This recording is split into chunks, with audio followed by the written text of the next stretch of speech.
മലയാളികൾക്ക് ഏറെ സുപരിചിതയാണ് വൈക്കം വിജയലക്ഷ്മി. സംഗീത ലോകത്ത് വൈക്കം വിജയലക്ഷ്മി എന്ന പേര് ഏറെ പ്രശസ്തമാണ്.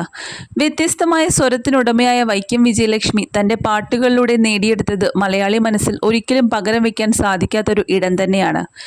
സെല്ലുലോയിഡിലെ കാറ്റേ കാറ്റ്, വടക്കൻ സെൽഫിയിലെ കൈക്കോട്ടും തൊട്ടിട്ടില്ല തുടങ്ങിയ ഗാനങ്ങൾ സംഗീത പ്രേമികൾ ഒരിക്കലും മറക്കില്ല.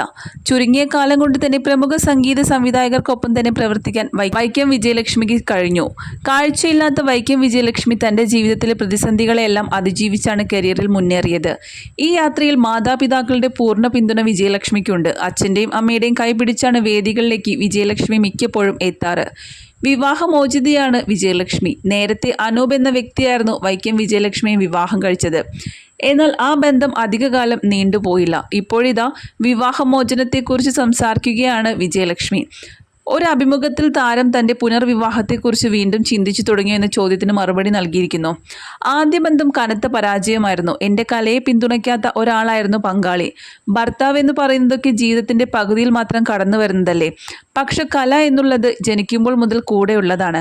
അത് മാറ്റി നിർത്തേണ്ട ആവശ്യമില്ലല്ലോ എന്നാണ് വിജയലക്ഷ്മി ചോദിച്ചത്. വിവാഹമോചനം നേടിയ ശേഷം ഞാൻ സൂപ്പർ ഹാപ്പിയാണെന്നും താരം പറയുന്നു. അതേസമയം പുനർവിവാഹത്തെക്കുറിച്ച് ഇപ്പോൾ ആലോചിക്കുന്നുണ്ട്. പണം മോഹിക്കാതെ സ്നേഹത്തോടെ ആരെങ്കിലും വന്നാൽ വിവാഹം ഉറപ്പായും കഴിക്കുമെന്നും വിജയലക്ഷ്മി പറയുന്നുണ്ട്. അതേസമയം വരൻ കലയെ പ്രോത്സാഹിപ്പിക്കുന്ന ആൾ തന്നെയായിരിക്കണം. അല്ലാത്ത പക്ഷം ആ വിവാഹം ഒരിക്കലും നടക്കില്ലെന്നും വിജയലക്ഷ്മി വ്യക്തമാക്കി. മുമ്പൊരിക്കൽ തൻ്റെ വിവാഹമോചനത്തെക്കുറിച്ച് വിജയലക്ഷ്മി സംസാരിച്ചതാണ്. കലയെ നിരുത്സാഹപ്പെടുത്തുക, അച്ഛനെയും അമ്മയും എന്നിൽ നിന്ന് അകറ്റുക, കംപ്ലീറ്റ് നിരുത്സാഹപ്പെടുന്ന പരിപാടിയായിരുന്നു. ഇങ്ങനെയാണ് വിജയലക്ഷ്മി പറഞ്ഞത്. ഭീഷണികളും ദേഷ്യപ്പെട്ടുള്ള സംസാരവും കേട്ട് എൻ്റെ മനസ്സിന് തന്നെ എപ്പോഴും വിഷമമായിരുന്നു. പിന്നീട് പാടാൻ പറ്റിയില്ല. എന്തുകൊണ്ടും സംഗീതം തന്നെയാണ് നല്ലത്. ഇങ്ങനെ മനസ്സ് വിഷമിപ്പിക്കുന്ന ആളുടെ കൂടെ ജീവിക്കുന്നതിൽ നല്ലത് സംഗീതമാണ്. അത് മനസ്സിലാക്കിയാണ് വിവാഹമോചനം എന്ന തീരുമാനം എടുത്തത്.